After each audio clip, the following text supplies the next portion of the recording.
You're listening to the New York Sports Show, the #1 all New York sports podcast.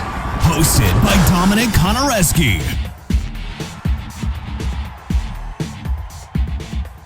Hello and welcome to the New York Sports Show, your #1 all New York sport podcast covering the SRX series. I'm your host, Dominic Konareski. Now, before I get into this video, I just want to say if you like the vibe, then definitely make sure to subscribe. With that said, let's get into the news.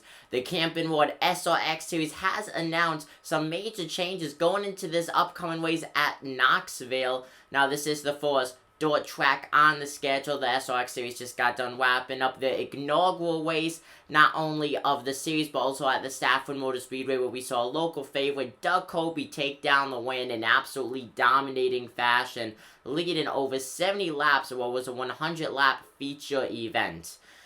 Now, there are 3 major changes and 1 slightly change, I guess. Overall, there's like 4 or 5 changes, but I'm going to start with the 3 major changes first. First of all the cars will have the same color. Okay.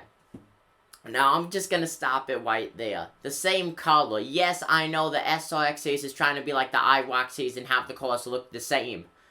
And the second change is that there's going to be bigger car numbers and driver names. Oh no, but all the cars are still the same color.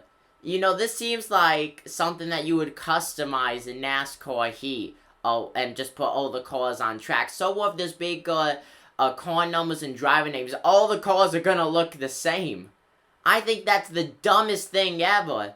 Okay, I understand the same paint scheme format. You know, you want to make it resemble IWOC, then fine, have it resemble IWOC. But why would you make all the cars the same color?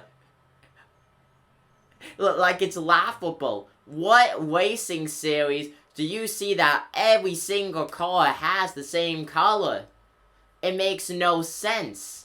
Now, as of right now, of me making this video, it has not been announced what color it will be, so it will be interesting to see what they go with.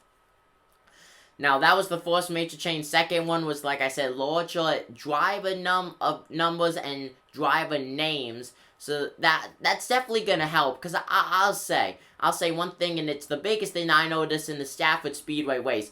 The driver car numbers were so small. Okay, it was so hard to see them on the TV. I can't imagine how fans in the stands were able to see who was watching the race live in person with the cars going by you so fast. Very difficult, I could imagine. So that's a change that I 100% support.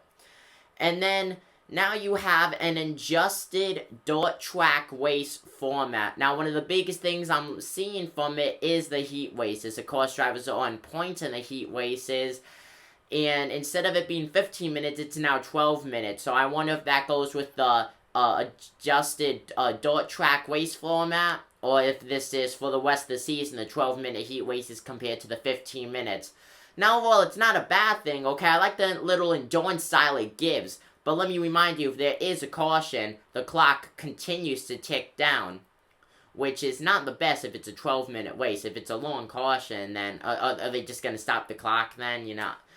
Overall, how the SRX series, it kind of seems like they're doing rules as they go on.